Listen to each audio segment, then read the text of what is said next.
bugüne kadar 50 bine yakın şehit yakını, gazi ve gazi yakınını kamuda atadık.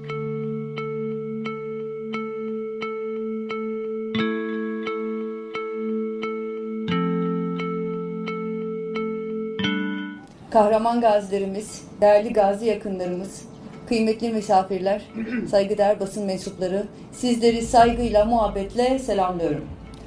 Bugün milletimizin kıymetli bir emaneti olan siz değerli şehit yakınlarımızı, gazilerimizi ve gazi yakınlarımızı bakanlığımıza ağırlamaktan büyük bir onur duyuyoruz.